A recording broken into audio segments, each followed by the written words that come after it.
hello' everyone মোৰ জানেনে স্কিনটো ইমানেই বেছি বেয়া হৈ গৈছে এইকেইদিন খুব ডাল টাইপৰ লাগিছে স্কিনটো চ' সেইটো কাৰণে মই সদায় ঘৰুৱা এটা ৰেমেডি সদায় ইউজ কৰোঁ প্ৰায়ে ইউজ কৰোঁ ইয়াত দিছোঁ মই বেচন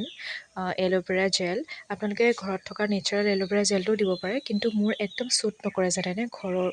ঘৰৰ যিটো এল'ভেৰা গতিকে মই পতঞ্জলিয়ে ইউজ কৰিছোঁ আৰু দুটা কেঁচা হালধি ধুনীয়াকৈ পিচি ল'ব লাগিব কেঁচা হালধিৰ ৰসটো দিব লাগিব কিন্তু পানী আপোনালোকে মিক্স নকৰিব পানী মিক্স কৰিলে ভালকৈ ৰিজাল্টটো নাপায় এয়া মই ধুনীয়াকৈ কেঁচা হালধিৰ ৰস আৰু এল'ভেৰা দুচামুচমান দিছোঁ আৰু বেচন এয়া দেখিছেনে ধুনীয়াকৈ মই পেষ্টটো বনাই লৈছোঁ অকণমান মিক্স কৰি দিলেই ধুনীয়া এটা পেষ্ট হৈ যায় আৰু এয়া ফাইনেলি মই লগাই লৈছোঁ স্কিনখনত একদম যেতিয়ালৈকে স্কিনটো আপোনালোকৰ টাইট হৈ নাথাকে তেতিয়ালৈকে আপোনালোকে নতৰাব এয়া ফাইনেলি মই ধুনীয়াকৈ মুখখন ধুই ল'লোঁ 5 মিনিটমান আপোনালোকে ৰাখিব দেখিছেনে মই এয়া পূৰা উইদাউট ফিল্টাৰ লগাইছোঁ দেই কেনেকুৱা লাগিছে চাওকচোন স্কিনটো ইমানেই বেছি ব্ৰাইট লাগিছে আজিলৈ আহিছোঁ বাই